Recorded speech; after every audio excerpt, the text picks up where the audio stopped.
everybody, and welcome to a brand new farm vlog. So, yesterday, when I recorded the farm vlog, as you saw in those time-lapse footages from the drone, I lost footage of us getting our brand new Case MX 285 and getting the 2+2 traded in for that.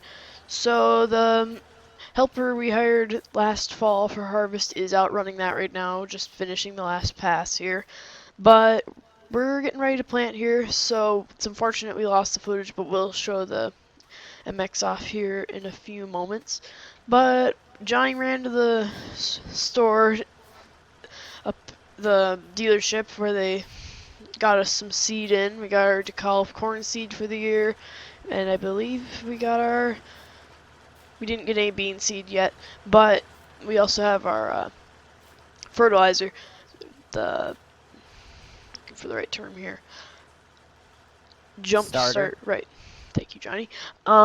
And what the plan is, so in here, if you remember last year, we actually had these pallets. Well, I didn't mention the fact that, so these front three are cover crop. They're oilseed radishes that you plant in the fall. And then we also have the wheat seed in one pallet that we were going to test this fall, year in general. And we still have some chemical left there. And I think that the sprayer's empty, but I'm not sure.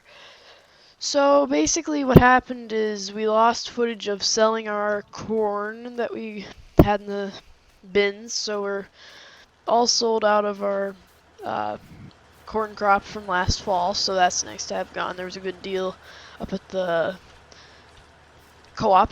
So what we're gonna do now is we're gonna get planting here with the John Deere 8400, and I'm gonna probably go work some more fields up, and we also have to go pull the grain drill out of over there. There's a open front shed that we have our old 8530 grain drill that we have to get out, so that'll probably be on the back of the either the 1466, the 7600, or the 49, depending on. I think we'll leave the 49 on the sprayer for right now. But yeah, I think Johnny's gonna go on corn. So our plan is the field that we did last fall up to the northeast. We're gonna do half crop that. So we're gonna have wheat the first half of the season, and then we're gonna plant beans. So we're gonna kind of have two crops in one this year. So double crop. Yep. So what we're gonna do here is get going on some tillage over there. So I'm gonna grab my drone here, and we're gonna get rolling with the time lapse.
Alright, so we're here in the 7700 now. We have the John Deere 8530 drill on the back here. So I had the helper work on getting this all prepped up. He made sure all the stuff, like the tubes for the seed was all good. So we're getting this brought to the field here, and we're gonna drill in some wheat here. Get him with that Massey. We took the tracks off of that so that we can use it in the summer for stuff. But we didn't take the middle caster wheels off, so we don't have to mess with putting that on and off every season. And on the subject of these bales out here, last fall we forgot to pick these up with the rush of harvest, and then the snow came. So we'll probably just pick these up, and then we'll probably sell them to somebody for really cheap as just junk hay. But it's not a big deal, I don't think. Usually bales stay fine over the winter as long as they have the net wrap. But the outside layer will be a little more, not really rotten, but more dry, where the inside will still be pretty good. So it's just, we could probably get it for like 20 bucks a bale maybe, depending on, I'm not going to charge a lot because it was our mistake, but it'll pay the bills. So we're going to fire this up to make sure some things here. Like that. We fire up the drill, and we go. So I'm not going to use GPS on this because the 7700 obviously isn't equipped with it, but you can usually tell where you've been. It's kind of like spike tooth dragging back in the day before we had when the farm was way smaller. We just dragged everything with one of the older like Massey tractors with a spike tooth drag on the back that we just used to drill the fields with. Or like, what the spike does is it actually levels out what the 220 discs don't leave so nice, because we only had one before, but it did such a messy job you needed to use like a spike drag, where now we have the bigger case one, so it leaves a nicer seed bed because of the crumblers. But this field's pretty good for this because it's pretty flat, but the corn rows are harder to do because you can't do a straight thing with it so much. And if you overseed, then your rows get all messed up, and in general it just doesn't work so well. If you could have like row shut-offs, like I know sprayers can, but I don't know if planters can so much. I haven't looked into that technology. That'd be something more Johnny would know of. But I mean, we got the first few feet done here, so I'm gonna just hop out. I'm just gonna check here. Gotta shut the drill off. One thing to check is see if we dig up some here. There is a good consistency with it, so we can keep going on that. Tires are pretty dirty because it did rain last night, so the tires are just getting a lot more mud because the ground is a lot more sticky. But we worked this up pretty good, so I don't think it's going to be a big problem. It doesn't seem like the discs on this are plugging too badly. Gotta rock pick some of the fields too, because there are a lot of rocks that come up when you disc. But that's fine. It'd be nice to actually own that field because we have a direct passage to it. It's just we don't own it, but that'd be a good purchase if that ever goes for sale in a year or two. I doubt it will, but even so, it's just nice to have the farmland nearby so that we can get to it without having to go down the road, really. It's just hard when there's traffic to work with and everything like that. Oh, I forgot to turn the drill on. I'll have to go back, I think. Yeah, so I'm gonna have to go back there. That was a mistake, so I was talking to you guys, but that's fine. So, other things about the farm that have been going on. We got the cows, obviously, taken care of pretty well. They seem to be doing pretty good. One thing we gotta do is, so back in the day, our farm used to be a dairy farm, actually, back when our ancestors owned it. The problem is, they did, milk cows, like dairy stuff. But the problem is, these meat cows, they actually don't give as much slurry, but there's a slurry tank that we had, but the issue is we don't get any slurry from these, so what we have to do is we have to sell that off.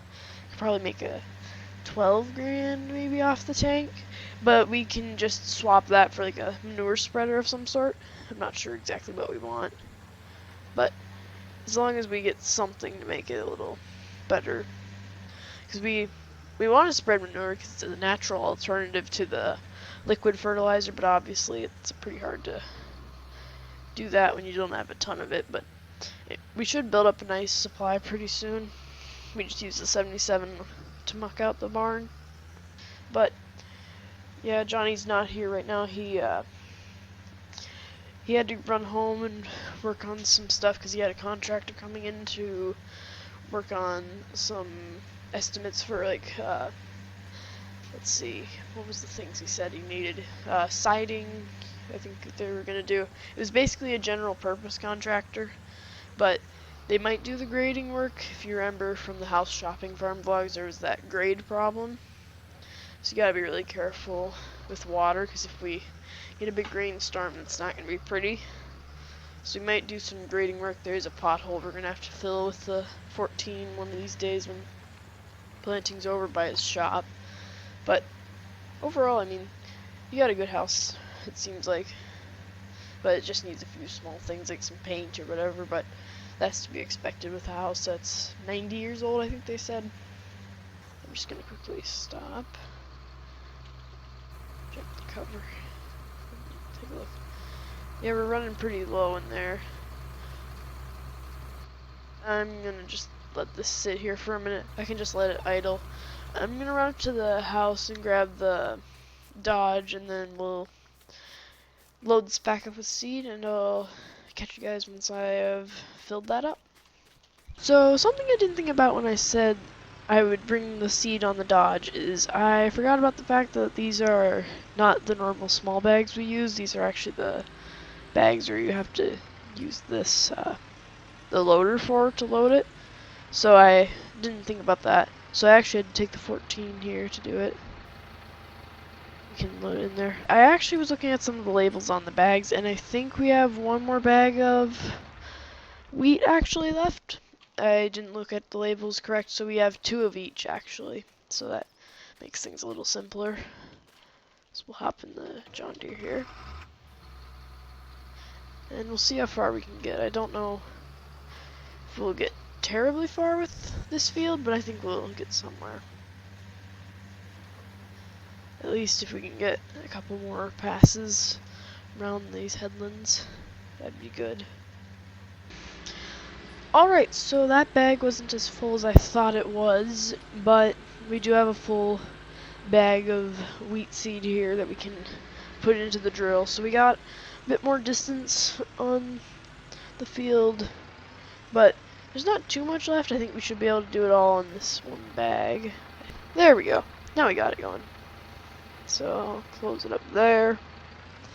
That should be good then. We'll just pull this off to the side on the drilled area. It shouldn't do too much if it's just sitting here. We won't drop this on there. We'll just have it on the forks. What I should have done in the beginning is I should have just put it on these new pecan forks that we got. This was one thing that I showed off in the bit of footage we lost. If you're wondering how that actually happened, so we had the first kind of loss on the farm in the camera equipment department. What basically happened was I got a few months back when the GoPro Hero 8 launched, I picked one of those up, and that was kind of the first good camera we had on the channel. And I had it sitting on the hood of the 77 here when I was doing some cow work, and the magnet let loose and it fell off and got run over. So we lost that and the SD card, which was like a $57 one, which is unfortunate, but AdSense has helped pay for that, so we should be good financially from it, but it'll all be okay in the end, so we can fire this up again. But yeah, we're doing pretty well here, I think. Just gonna make sure that's going again. But hopefully we'll be able to market the cows and get them sold off for some money. But it's seems like they're going pretty well for us. They're healthy, which is good. We might have the vet just come check on them. It's not like they really need to be too healthy. I mean, we're keeping them healthy, obviously, but just to make sure that they're doing well nutrition-wise and just making sure we're doing our best job to keep our cows going well. But we'll probably have him by sometime just to make sure they're all up to snuff. But we're doing pretty well. The wheat we won't really have a purpose for. We'll just either probably sell it to the co-op or something, or some local pig farmer or horse farmer or something like that. I'm not too worried about getting rid of it. Well, not really getting rid of it, but not having it. Not really not having it either. Just not having to store it or whatever. Just getting it sold off for money, obviously. But I mean, it's not that bad. I wonder that isn't working. I forgot to drop the drill.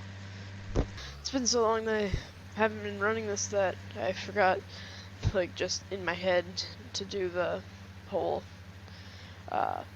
raising and lowering it and remembering to do it, but that's fine. I mean, it's not that hard to go back and get what you miss with this drill, because you don't have such precise rows, so it's not like you're gonna overlap and create a weird mess so much, because it's all the real header.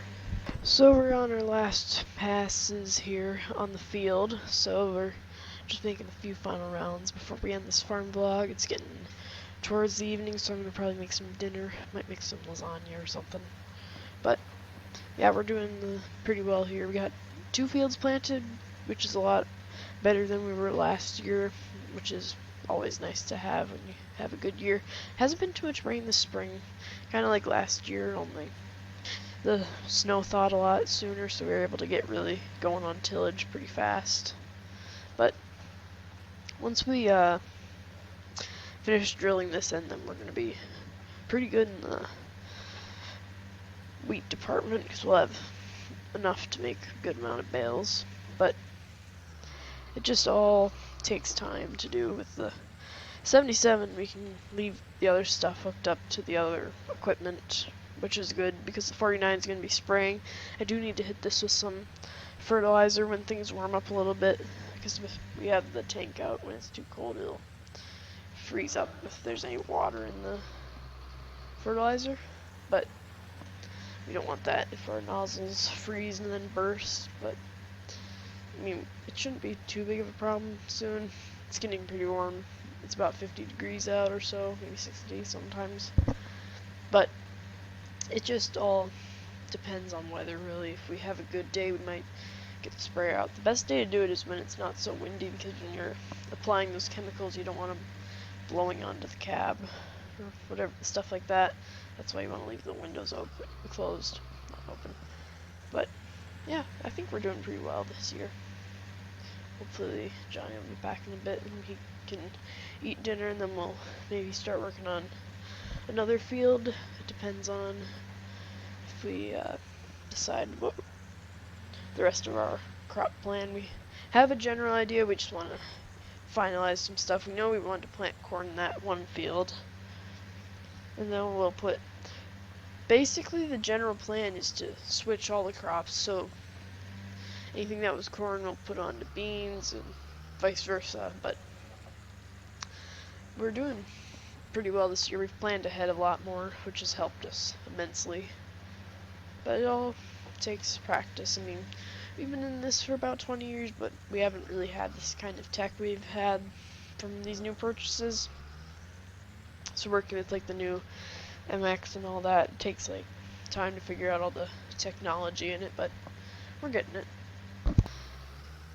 7700's getting pretty muddy, but it is pretty sticky out, so the mud that just flings up isn't helping anything in the dust. There was a little sprinkle off camera of rain, but that blew over now. But that's probably helping the mud and dust stick to the tractor and the drill a little bit. The drill doesn't have as much surface area as, say, the hood on this does. So we're on the last little triangle here, and then we'll call it a day here on the farm. But if you guys are enjoying this kind of content where we're doing all the planting, be sure to leave a like and a comment on what you thought of this episode, farm vlog on the farm. But overall, we're doing pretty well. I think we're making a lot of progress in every vlog. Learning as a YouTuber how to do things better, like be more efficient, do better editing, that sort of stuff. But we're done here with the drill. So we're going to take this back up to the yard, and I'll see you guys there for the outro. Alright, so this is the end of the video here. I hope you all enjoyed this farm vlog. If you did, be sure to leave a like and subscribe. If you have any questions, be sure to let me know down below in the comments. And yeah, guys, until the next farm vlog, I'll see you all later. Bye, everybody. Thanks for watching.